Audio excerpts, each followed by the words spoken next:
Bismillahirrahmanirrahim. Alhamdulillahi rabbil alamin.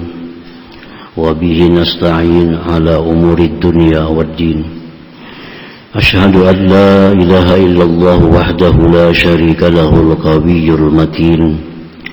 Wa ashhadu anna sayyidana Muhammadan abduhu wa rasuluhus sadiqul amin. Allahumma salli wa sallim ala ashrafil anbiya wal mursalin sayyidina maulana Muhammadin imamil awwalin wal akhirin wa ala alihi wa sahbihi wa zurriyyatihi ajma'in, amma ba'd. Yang kita hormati dan kita muliakan para habaib dan para alim ulama, tokoh agama, para muhibbin, hadirin hadirat rahimakumullah. Puji dan syukur yang tidak terhingga kita haturkan kehadirat Allah subhanahu wa ta'ala, yang mana kita diberikan taufik dan hidayah untuk bisa berkumpul bersama-sama di majelis yang penuh berkah dan rahmat ini. Salawat dan salam atas junjungan kita Nabi besar Muhammad sallallahu alaihi wasallam dan seluruh keluarga, para sahabat, zurriyat dan pengikut beliau ila yaumil qiyamah. Para muhibbin rahimakumullah.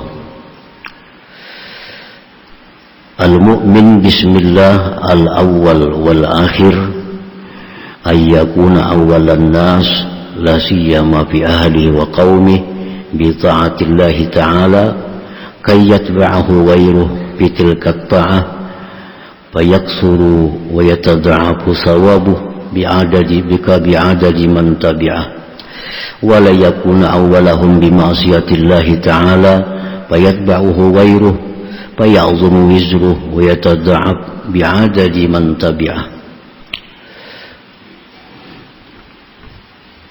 Orang-orang yang beriman dengan nama Allah Al-Awwal dan nama Allah Al-Akhir, maka bahwa adalah dia orang yang pertama di antara manusia, terutamanya di tengah keluarga dan kelompoknya, dengan taat kepada Allah subhanahu wa ta'ala. Keimanan kita kepada nama Allah Awal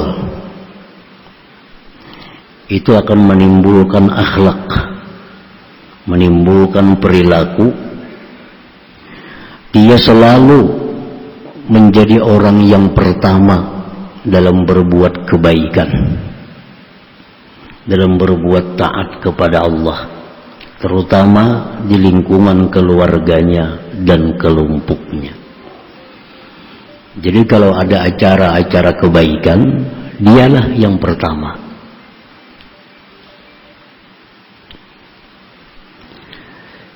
Sehingga mengikut akan dia oleh yang lain. Karena dia yang memulai perbuatan baik itu, maka orang lain pun ikut. Maka banyak dan berlipat ganda pahala yang didapatkannya dengan sebilangan orang-orang yang mengikutinya. 10 yang mengikuti kita, 10 kita dapat pahala. 100 yang mengikuti kita dalam berbuat baik yang kita mulai itu, 100 kita dapat pahala. Nah, makin banyak makin berlipat ganda pahala. Itu keuntungan orang-orang yang pertama dalam melakukan perbuatan kebaikan, sehingga diikuti oleh orang-orang yang lain. Nah, para muhibbin rahimakumullah, dan tidaklah dia menjadi orang yang pertama di tengah-tengah keluarga, di tengah kelompoknya, di tengah masyarakatnya. Tidaklah dia menjadi orang yang pertama dengan maksiat kepada Allah subhanahu wa ta'ala. Maka mengikuti akan dia orang lain menjadi besar dan berlipat ganda dosanya sebilangan orang yang mengikuti akan dia. Jadi kalau urusan berbuat maksiat, jangan hendak jadi orang pemulaan. Jangan hendak punya inisiatif maksiat. Jangan hendak mempunyai gagasan-gagasan maksiat. Karena kalau itu dipakai orang, dituruti orang, 1000 orang mengikut, 1000 kita menanggung dosanya. Nah, kalau orang beriman kepada Allah, beriman kepada al-awwal al-akhir, dia tidak akan mau menjadi orang yang punya inisiatif, punya gagasan atau memulai perbuatan maksiat itu. Para muhibbin rahimakumullah. Setiap kita membaca Al-Quranul Karim seperti yang ada sekarang ini, maka Sayyidina Abu Bakar Siddiq dapat pahala. Berapa ribu sehari orang baca Quran, berapa juta sehari orang baca Quran, maka Sayyidina Abu Bakar Siddiq dapat saham pahala. Kenapa sebabnya? Karena Abu Bakar Siddiqlah radhiyallahu anhu yang punya inisiatif menggagas untuk mengumpul Al-Quran dalam satu jilid, satu buku itu. Rasulullah SAW wafat, Quran itu belum ada, masih tercerai-berai di kalangan sahabat. Ada Al-Quran berbiji itu, ada di sahabat ini 2 surah, ada di sahabat Fulan bin Fulan 3 surah, ada di sahabat ini 10 ayat, ada ditulis di kulit-kulit, ada yang dihafal.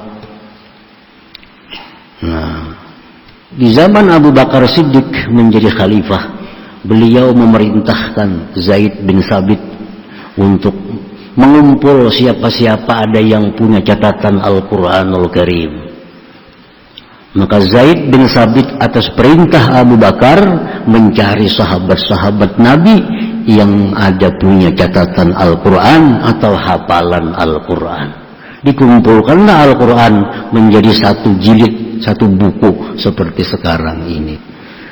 Nah, jadi setiap kali kita baca Quran dengan cara demikian, maka Sayyidina Abu Bakar Siddiq dapat pahala ila yaumil qiyamah, sampai hari kiamat. Nah, ini keuntungan orang yang punya inisiatif, punya gagasan kebaikan.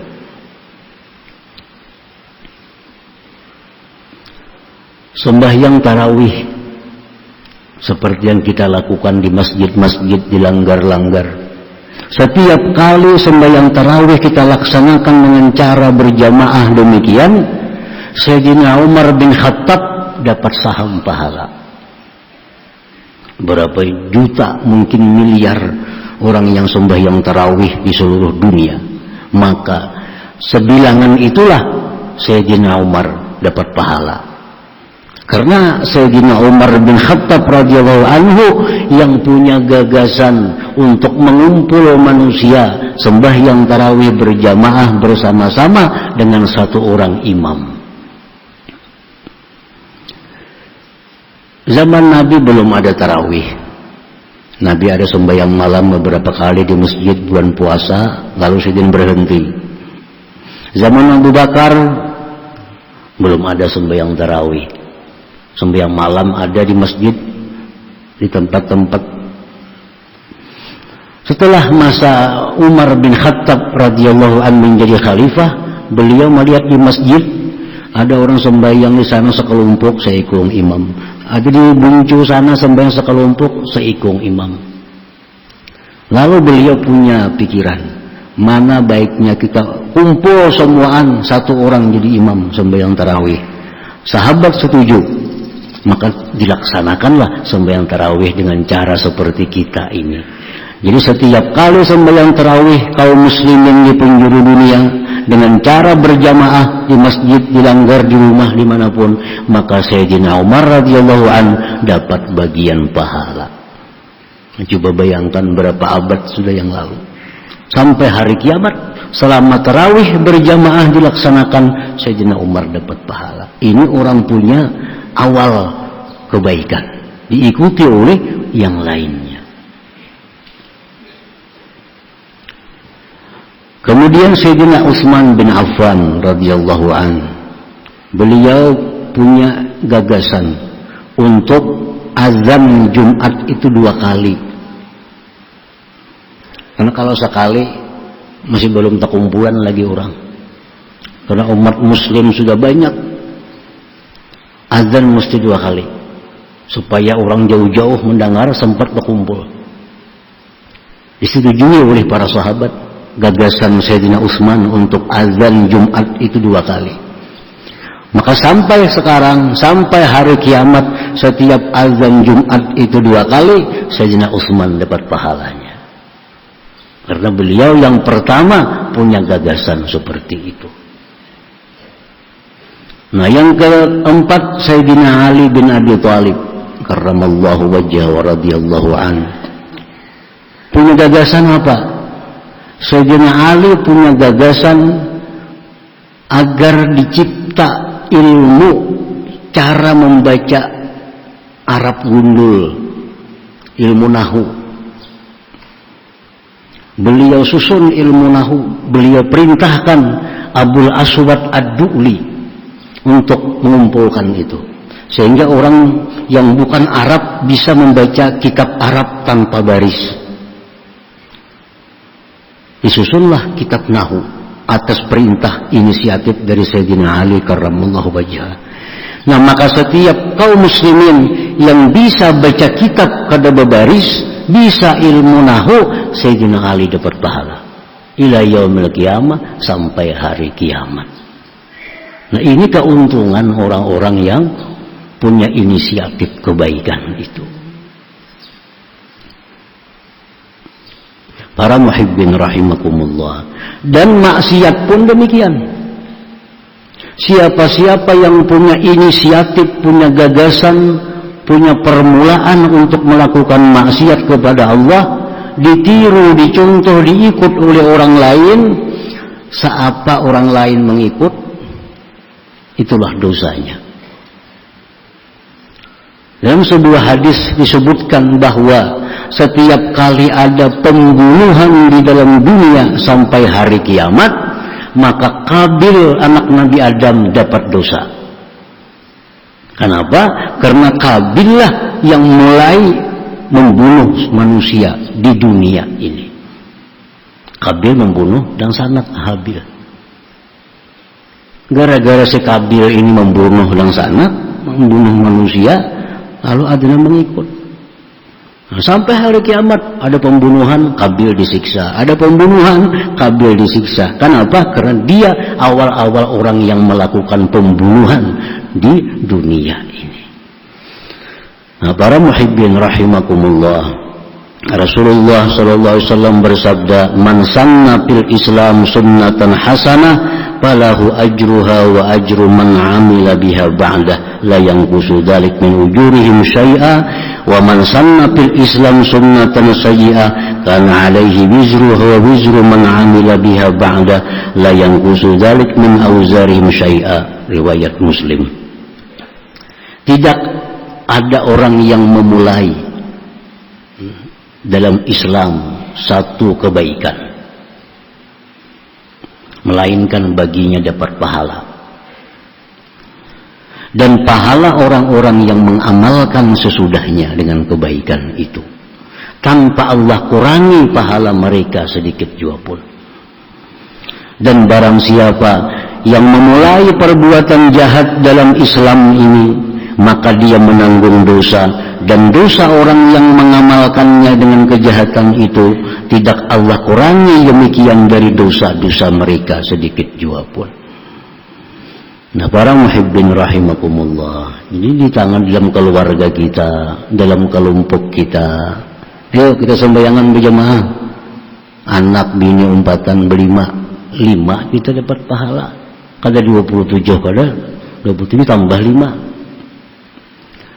Nah, makmum dapat 27 aja. Tapi kalau si imam karenanya mengajak orang lain untuk memulai melakukan sembahyang berjamaah, 10 makmumnya, berarti 37-nya dapat pahala.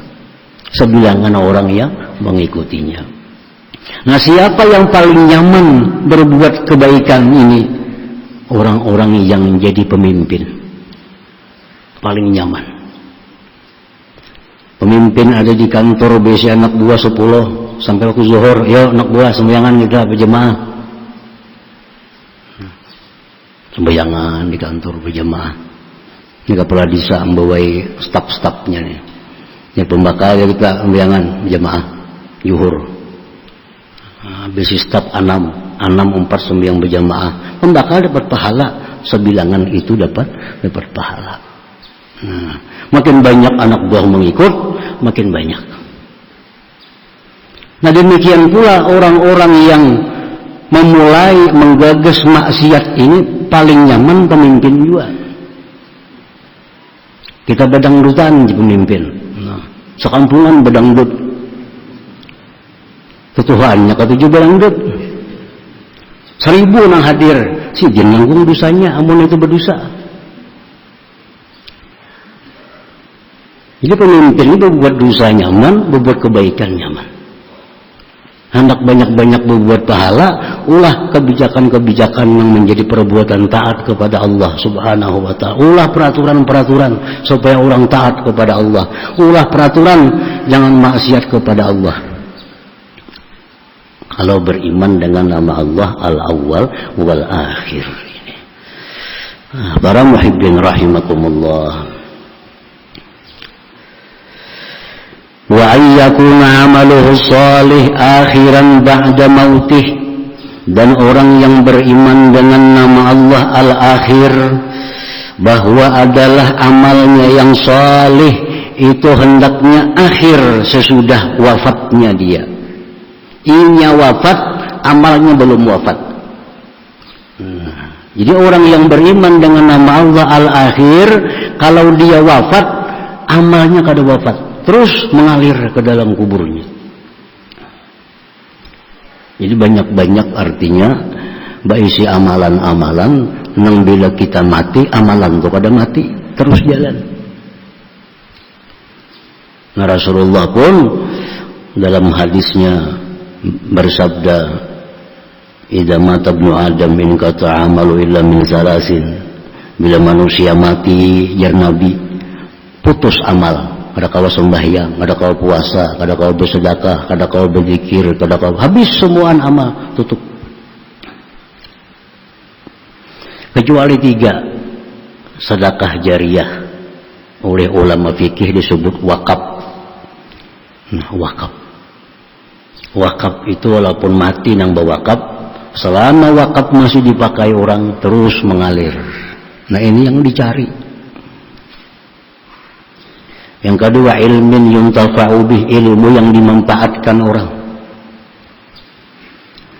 Imam Ghazali, Imam Syafi'i, siapa lagi? Imam-imam yang lain. Beliau hanya tubuh yang wafat, tapi ilmunya sampai hari kiamat dapat pahala mengalir ke kubur beliau selama dibaca orang kitab-kitab karangan beliau itu. Yang ketiga, waladin salih yad'ulah, anak yang salih yang selalu mendoakan kepada orang tuanya. Dan jadi kalau kita beriman dengan nama Allah yang akhir, hendaklah amal saleh kita ini akhir. Jangan sampai kita mati juga. Mesti disiapkan ada amal-amal yang bakal terus mengalir ke dalam kubur kita. Antara 3 tadi, apa yang kita hendak? Mula sumur kah? Mula sumur, kita mati, sumur masih dipakai orang, banyunya masih mengalir. Nah selama itu maka dapat pahala terus mengalir ke dalam kuburnya, dapat rahmat terus ke dalam kuburnya.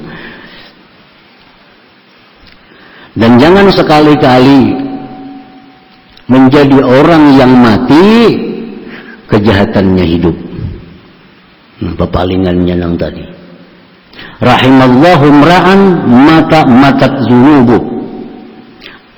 Allah sayang kepada orang yang bila mati juga dosanya. Yang sakit itu orangnya mati, dosa hidup. Nah, dosa hidup. Sehingga orang yang dalam kubur terus dosanya mengalir ke dalam kubur. Kenapa? Karena bertinggal dosa yang hidup di dalam dunia dulu. maulah tempat maksiat misalnya, maulah tempat orang pemainan, orang bercatur, orang bedum, mati tukang ulah. Ini orang kemarin berkumpul ke bedum sampai ke dalam kubur dum-dumannya. Nah, jadi jangan sampai demikian. Mati orangnya, dosa kada mati. Yang kita cari itu kita mati, pahala terus hidup.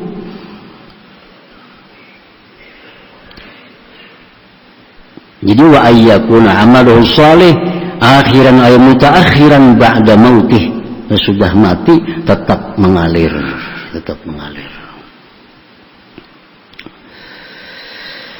Wa ayyata'ammala awwala khalqihi wa akhira hayatihi, dan orang yang beriman kepada nama Allah yang awal, nama Allah al-akhir, buah keimanannya itu akan membawa dia berpikir tentang awal kejadiannya dan akhir kehidupannya.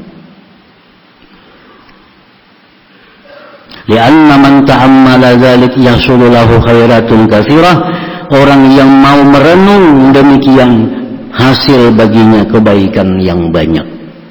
Kalau kita mau merenung awal kejadian kita, mau merenung akhir hayat kita, maka akan dapat kita kebaikan-kebaikan yang banyak. Mau mengingat awal kejadian. Rasulullah sallallahu alaihi wasallam bersabda, "Inna ahadakum yujma'u khalqu fi batni ummi 40 yawman nutfatan, thumma yakunu 'alaqatan mithla dhalik, thumma yakunu mudghatan mithla dhalik, thumma yursalu ilaihi al-malak fayanfukhu fihi ar-ruh wa yu'maru bi 4 kalimatin bi katbi rizqihi wa ajalihi wa 'amalihi wa syaqiyyin am sa'id. Fawallah alladzi la ilaha ghairuh inna ahadakum la ya'malu bi'amali ahli jannah hatta ma yakunu bainahu wa bainaha illa dhira' fa yasbiqu 'alaihi al-kitab fa ya'malu bi'amali ahli an-nar wa inna ahadakum la ya'malu bi'amali ahli an-nar hatta ma yakunu bainahu wa bainaha illa dhira' fa yasbiqu 'alaihi al-kitab fa ya'malu bi'amali ahli jannah." Bukhari Muslim. Rasulullah bersabda bahwa jar Nabi,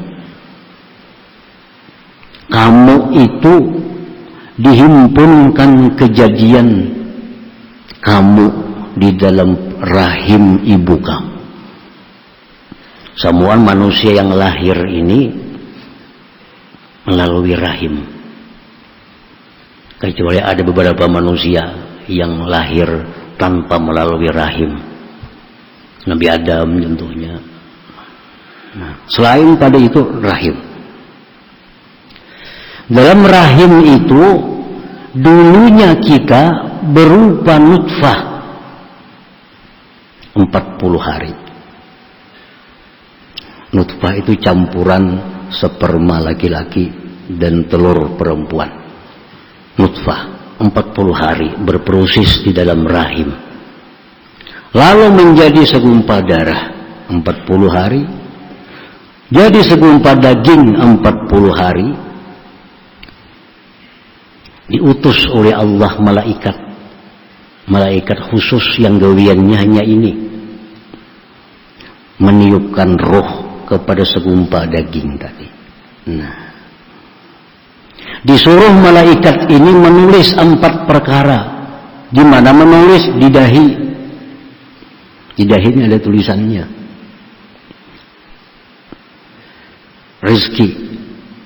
Rezeki ditulis. Yang ditulis apa? Banyak atau sedikit?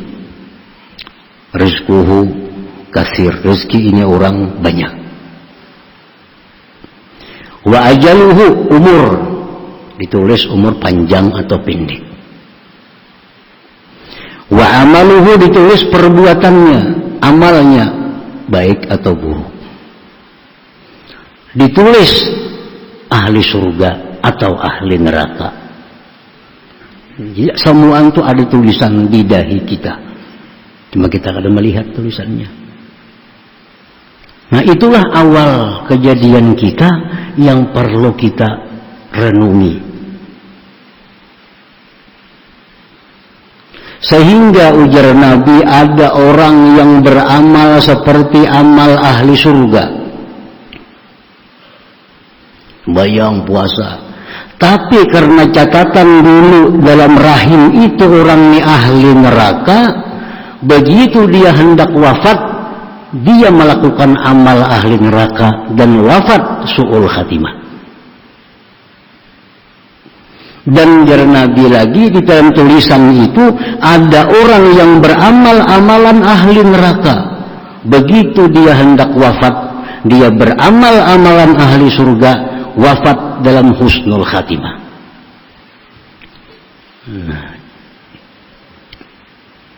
Jadi itu yang mesti kita renungi. Apa kira-kira kita ini? Apakah husnul khatimah atau su'ul khatimah? Itu kita kada tahu. Itu kada tahu. Selama ini kayaknya aku husnul khatimah, Bang. Karena aku sembahyang kada suah perai, puasa kada suah perai. Jangan demikian. Jar Nabi, ada orang yang beramal sepanjang hidup, amal-amal saleh, begitu mendekati mati, pindah ke amal neraka, mati dalam keadaan itu. Jadi jangan merasa bina yakin sudah. Selama ini merasa penyembahyang, tahajud, suka majelis ilmu. Jangan. Karena yang menentukan itu kena di akhir hidup. Dan orang-orang yang banyak dosa, jangan putus asa. Siapa tahu kena di akhir hidup Allah beri dia hidayah. Dia pindah ke amal baik, mati dalam keadaan baik. Nah, para muhibbin rahimakumullah. Jadi hadis itu yang menceritakan tentang awal kejadian kita, yang sudah ada ketentuan nasib kita di situ, membuat apa kepada kita? Kalau kita berpikir, membuat kita dawamu ghammis sabiqah, membuat kita ini sedih mengingat tulisan itu. Apa kira-kira tulisan yang dalam dahiku nih? Ke neraka kah, mati ke surga kah? Lianna kitabat as-sabiqah ghairu ma'lumah, karena tulisan itu kada tahu kita kada tahu.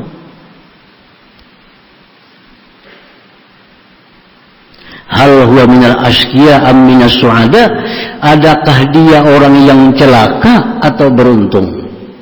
Kita kada tahu. Kalau kita menangguh si fulan ini masuk surga, kada tahu. Dan jangan dipercaya siapapun yang mengatakan misalnya fulan itu masuk surga, jangan dipercaya.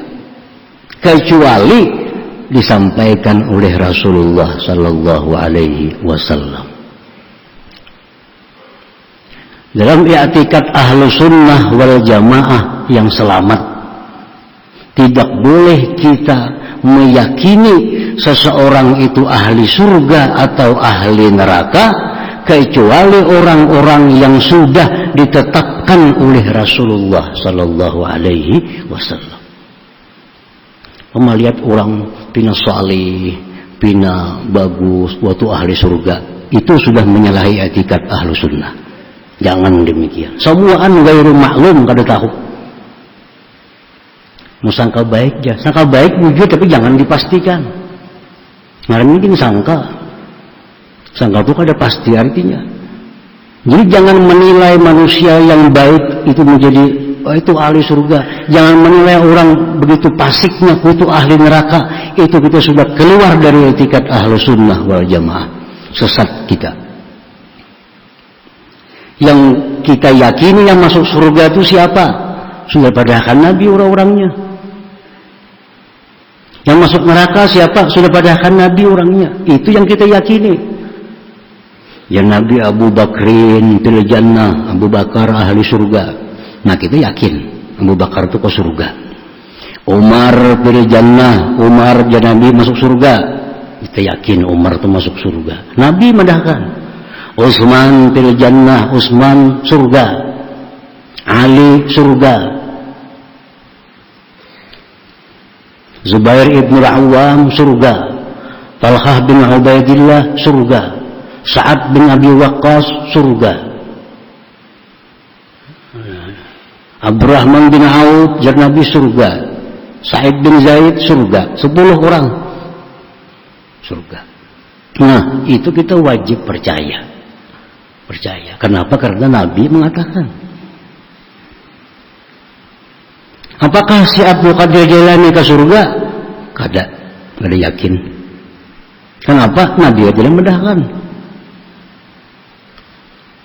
Kada mendahkan Nabi. Kada boleh kita meyakini orang itu masuk surga kalau kada ada Rasulullah yang menyatakan. Kada boleh kita meyakini orang itu ahli neraka kalau kada Rasulullah yang menetapkan. Abu Jahal masuk neraka aja Nabi. Utbah bin Rabi'ah masuk neraka aja Nabi. Itu ada. Maka kita yakin itu orang ahli neraka. Jadi kalau ada ajaran-ajaran yang mengatakan, ini orang ahli surga, ini ahli neraka, itu ajaran sesat. Jangan diikuti. Ahlus sunnah wal jamaah meyakini bahwa yang masuk surga itu pasti orang-orang yang ditentukan Rasulullah. Sayyidina Hasan, Sayyidina Husain, Nabi, pemimpin pemuda surga. Nah itu surga. Sayyidah Fatimah radhiyallahu anha, bidadari surga. Itu kita percaya. Nabi yang mengatakan. Khadijah surga. Nah kita yakin itu percaya. Nah kita yang kada disebut Nabi namanya itu gairu maklumah, kada diketahui. Was-was kita. Ke surga juga kena mati, ke neraka juga kena mati. Kita kada tahu. Jadi fayakunu bainal khauf war raja, maka dia selalu antara takut dan harap. Berharap ke surga, timbul takutan pulang karena kalau ke neraka. Berharap ke surga, takutan pulang kalau ke neraka. Sahabat Nabi, khadam Nabi bernama Kirkirah. Ini sudah paling dekat lawan Nabi. Mana khadam, mana sahabat yang menyiapkan keperluan Nabi Kirkirah. Umpat berperang lawan Nabi Kirkirah nih. Umpat berperang dengan Nabi. Dipanah oleh orang kafir, mati Kirkirah. Mati. Apa kata Nabi? Huwa pinnar, dia masuk neraka aja Nabi. Percaya kita, Nabi medahkan. Huwa pinnar. Sahabat bingung, kenapa ini masuk neraka? Mana sahabat Nabi, pembantu Nabi? Diperiksa. Sekalinya Kirkirah ini menyembunyikan satu selindang milik negara. Harta rampasan perang itu milik negara, ada boleh diambil sebelum dibagi oleh panglima perang. Kirkirah ambil dahulu, buat dalam baju. Begitu naik tunggangan, panah musuh mati. Gara-gara selindang selembar milik negara diambil, masuk neraka, padahal sahabat Nabi, pembantu Nabi. Yang lain berpembantu Nabi bang, majinnya patuh kada lawan Nabi, sahabat kada lawan Nabi, apa kada, bakula kada. Ini yang pembantu Nabi, huwa pinnar aja Nabi. Makanya kada kawa dipastikan orangnya ahli surga, kada kawa. Pada samuaan sebelumnya mengira kira-kira itu ahli surga, karena dekat dengan Nabi. Orang yang sekian umur hidupnya kafir kepada Allah, bertuhankan Fir'aun disembah. Al-Quran menceritakan ini disebut Saharatu Fir'aun, penyihir milik Fir'aun. Penyihir hidupnya menyembah Fir'aun, kafir kepada Allah. Datang Nabi Musa membawa tongkat, lalu tongkat Nabi Musa mengalahkan sihir-sihir mereka. Begitu mereka melihat sihir mereka kalah, mereka beriman kepada Allah dan Nabi Musa. Beriman. Fir'aun marah, memerintahkan bunuh semua di Fir'aun, dibunuh.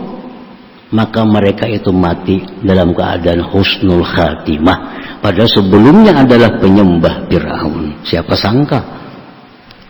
Penyembah Fir'aun, tukang sihir gawian. Begitu mati, sebelumnya beriman kepada Allah dan Rasul. Jadi tulisan yang ada di dahi kita ini sama sekali kada diketahui Maka itu kita selalu disuruh was-was. Jangan pindah pasti ke surga nanti. Jangan pasti merasa ke surga walaupun penyembah yang tetap ada takut kepada Allah. Kalau ini kada menuntung kebaikan yang dikerjakan kada sampai ke akhir hayat kita. Nah, para muhibbin rahimakumullah.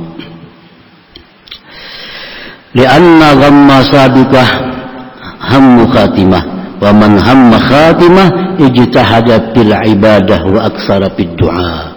Orang yang risau dengan tulisan, apakah dia ditulis dulu celaka beruntung, dia risau itu, maka dia akan risau tentang akhir hidupnya gina.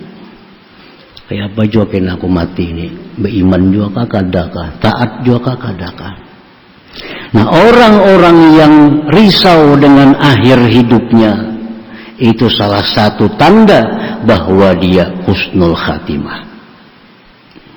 Kita ini selalu risau, takutan menghadapi kematian nih, beriman juga kah, takutan aja, beribadah kepada Allah, berdoa, ya Allah, hamba takut su'ul khatimah, hamba minta husnul khatimah. Orang yang macam ini, ujar Abu Darda radhiyallahu anhu, alamat husnul khatimah.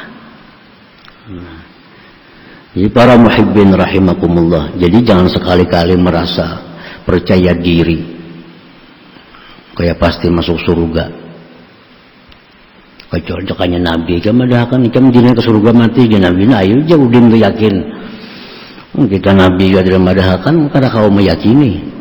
Yakin kita jatuh dalam dosa besar karena keluar dari hakikat ahlu sunnah wal jamaah. Para muhibbin rahimakumullah. Wa ayyata'ahaba li akhir hayatih ya'nil maut, dan orang yang beriman kepada nama Allah al-akhir bahwa dia mesti menyiapkan untuk akhir hidupnya, yakni kematian. Li'annal mauta, karena mati itu laisa lahu sinnun ma'lum, mati tidak ada umur tertentu. Umur 70 mati kadada, 60 bisa, 50 bisa, 20 mati bisa. Wala zamanun ma'lum, tidak ada mati itu di masa tertentu. Masa krisis mati kadada ketentuannya. Wala maradun ma'lum, mati itu kada tertentu dengan penyakit tertentu. Orang gagal ginjal mati kada tentu.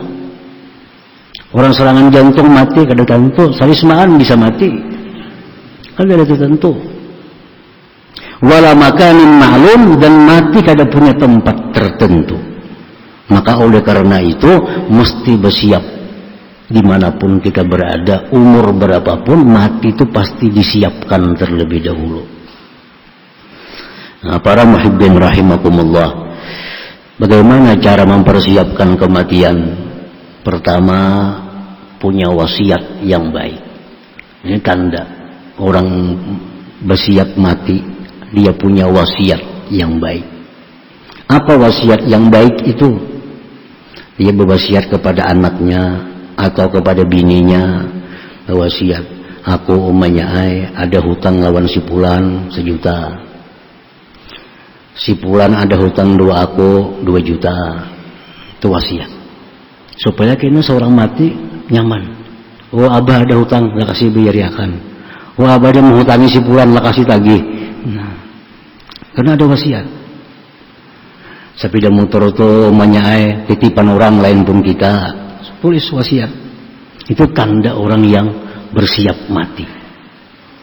Kalau kita kada macam itu berarti kada siap mati. Jadi ada persiapan mati itu salah satu tandanya adalah wasiat yang baik. Semua yang milik orang kita sampaikan kepada orang dekat kita. Semua milik kita yang ada di tangan orang sampaikan kepada orang terdekat kita. Itu contoh wasiat baik.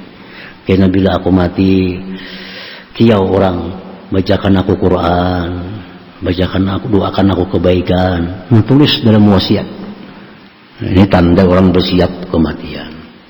Apalagi tanda orang siap kematian, selalu memperbaharui tobat. Selalu memperbaharui tobat. Besokannya tobat dosa-dosa malam tadi. Kena kemarian tobat pulang kalau ada dosa siang tadi. Itu tanda orang bersiap mati. Kalau orang kada kepikir mati, kada berpikir tobat.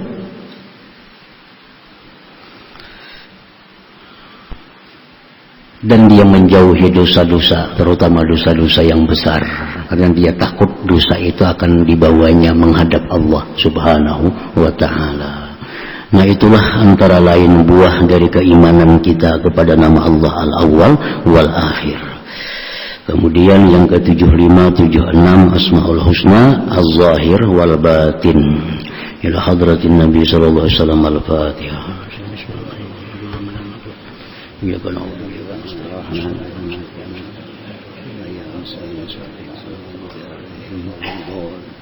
Bismillahirrahmanirrahim. Alhamdulillahirabbil wassalatu wassalamu ala asyrofil anbiya'i wal mursalin wa ala alihi washabihi ajmain. Wa maghfir lana dzunubana wa liwalidina wa lahum kama rabbayana saghira wa li jami'il muslimin wal muslimat wa bi rahmatika ya arhamar rahimin. Allahumma rabbana hab lana min azwajina wa dhurriyyatina qurrata a'yun waj'alna muttaqina imama. Allahumma inna nas'aluka at-tawfiq wal hidayah istiqamah wal husnul khatimah.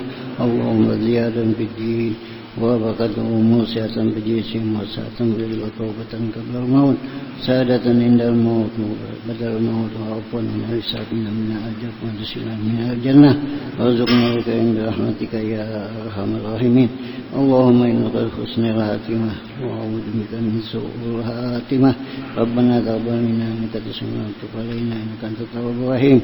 Rabbana atina fid dunya hasanah wa fil akhirati hasanah wa qina adzabannar. Sallallahu ala sayyidina Muhammadin wa ala sahbihi wasallam. Alhamdulillah. Ya rajuna min syafa'atan sallu alaihi wa sallimu taslima. Allahumma shalli wa sallim.